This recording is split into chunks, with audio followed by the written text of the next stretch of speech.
Hello hi welcome back to my YouTube channel. Yes, ಈ video ನಾನು ಯಾಕೆ ಮಾಡ್ತಾ ಇದ್ದೀನಿ ಅಂತಂದರೆ, ಇವತ್ತಿನ ಟೈಮ್ ನೋಡಿ ಸ್ಯಾರಿ ಉಟ್ಕೊಂಡಿದ್ದೀನಿ. ಯಾಕೆ ಅಂತ ಕೂಡ ನಾನು ಈ ವಿಡಿಯೋನಲ್ಲಿ ಹೇಳ್ತೀನಿ. ಅಂತಂದರೆ ನಾನೊಂದು ಇಂಟರ್ವ್ಯೂಗೆ ಹೋಗ್ಬಿಟ್ಟು ಬಂತಂದೆ. ಇಂಟರ್ವ್ಯೂನಲ್ಲಿ ಕೂಡ ಆಲ್ಮೋಸ್ಟ್ 90% ಓಕೆ ಆಗಿದೆ. ಪ್ರಿನ್ಸಿಪಲ್ ಸರ್ ಕೂಡ ಹೇಳಿದ್ರು, ನಾಳೆ ಡಾಕ್ಯುಮೆಂಟ್ಸ್ ತೊಗೊಬಂದು ಸಬ್ಮಿಟ್ ಮಾಡಿ ಅಂತ ಹೇಳಿದ್ರು. ಸೊ ಅದಕ್ಕೆ ಫುಲ್ ಹ್ಯಾಪಿ ಆಗಿಬಿಟ್ಟಿದ್ದೆ.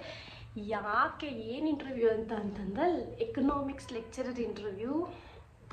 ನನಗೆ ಎಷ್ಟು ಹ್ಯಾಪಿ ಖುಷಿ ಆಗ್ತಿದೆ ಅಂತಂದರೆ ಹೇಳ್ಕೊಳಕ್ಕೆ ಆಗ್ತಿಲ್ಲ. ನಮ್ಮ ಹಸ್ಬೆಂಡು ಮನೇಲಿ ಇದ್ದಿದ್ದರೆ ಅವ್ರಿಗೆ first share ಮಾಡಿರ್ತಾಯಿದ್ದೆ.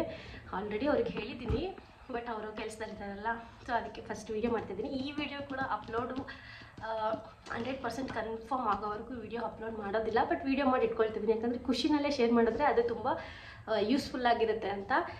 So my age 26 years. ನಾನು 26 ಇಯರ್ಸ್ಗೆ ಲೆಕ್ಚರ್ ಆಗ್ತೀನಿ ಅಂತ ನಾನು ಖಂಡಿತವಾಗ್ಲೂ ಅಂದ್ಕೊಂಡಿರಲಿಲ್ಲ. My first hero was my daddy ಓನ್ಲಿನೋ.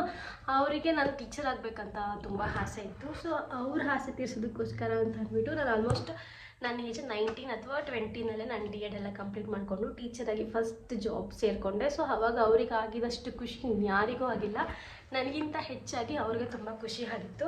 So ಮತ್ತು ಟೀಚರ್ ಆದಮೇಲೆ ಯಾಕೆ ಲೆಕ್ಚರಿಂಗ್ಗೆ ಹೋಗ್ತಾ ಇದ್ದೀನಿ ಅಂತಂದರೆ, ಅದು ನಮ್ಮ ಹಸ್ಬೆಂಡ್ ಡ್ರೀಮ್.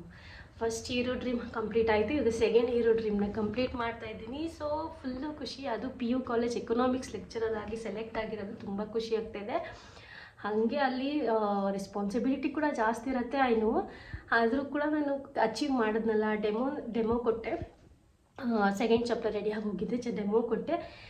ಕೋಯೆಡ್ ಕಾಲೇಜ್ ಅದು. ಎಲ್ರಿಗೂ ಇಷ್ಟ ಆಗಿಬಿಡ್ತು. ಆಲ್ಮೋಸ್ಟ್ ಮೋರ್ ದೆನ್ 50 ಸ್ಟೂಡೆಂಟ್ಸ್ ಇದ್ದರು. ಅವರು ಪ್ರಿನ್ಸಿಪಲ್ ಸರ್ ಹತ್ರ ಅವರೇ ಹೋಗಿ ಹೇಳಿದ್ದಾರೆ, ನಮಗೆ ಈ ಮ್ಯಾಮೇ ಬೇಕು ಅಂತ ಡಿಮ್ಯಾಂಡ್ ಮಾಡಿದಾರಂತೆ. ಸೊ ಸರ್ ಕೂಡ ಹೇಳಿದ್ರು, ಡಿಮ್ಯಾಂಡ್ ಮಾಡ್ತಾ ಇದ್ದಾರೆ ಅವ್ರು, ನೀವೇ ಬೇಕಂತ ಅಂದ್ಬಿಟ್ಟು. ಅದನ್ನು ಕೇಳಿಸ್ಕೊಳ್ಳೋಕ್ಕದು ತುಂಬ ಖುಷಿ ಆಗಿಬಿಡ್ತು. ಫಸ್ಟ್ ಡೇಮೇ ಆ್ಯಕ್ಚುಲಿ ಫಸ್ಟ್ ಇಂಟರ್ವ್ಯೂ. ನನಗೇನು ಎಕ್ಸ್ಪೀರಿಯೆನ್ಸ್ ಇರಲಿಲ್ಲ.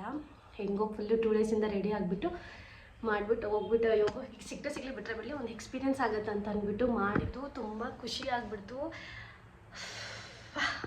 ಇಷ್ಟು ಅದಕ್ಕೆ ಡಬ್ಬ ಅಂತ ಮಾತಾಡ್ತೀನಿ. ತುಂಬ ಖುಷಿಯಾಗ್ಬಿಡ್ತು. ಎಸ್, ಈಗ ನಾಳೆ ಹೋಗಿ ಎಲ್ಲ ಡಾಕ್ಯುಮೆಂಟ್ ಸಬ್ಮಿಟ್ ಮಾಡೋಕ್ಕೆ ಹೇಳಿದ್ದಾರೆ. ಡಾಕ್ಯುಮೆಂಟ್ ಸಬ್ಮಿಟ್ ಮಾಡಿ ಕನ್ಫರ್ಮ್ ಅಪಾಯಿಂಟ್ಮೆಂಟ್ ಲೆಟರ್ ಆದಮೇಲೆ ನಾನು ಈ ವಿಡಿಯೋನ ಕಂಟಿನ್ಯೂ ಮಾಡ್ತೀನಿ, ಹಂಗೆ ಅಪ್ಲೋಡ್ ಮಾಡ್ತೀನಿ. ಸೊ ಅಲ್ಲಿವರೆಗೂ ಟಾಟಾ ಬಾಯ್ ಬಾಯ್, ಥ್ಯಾಂಕ್ ಯು.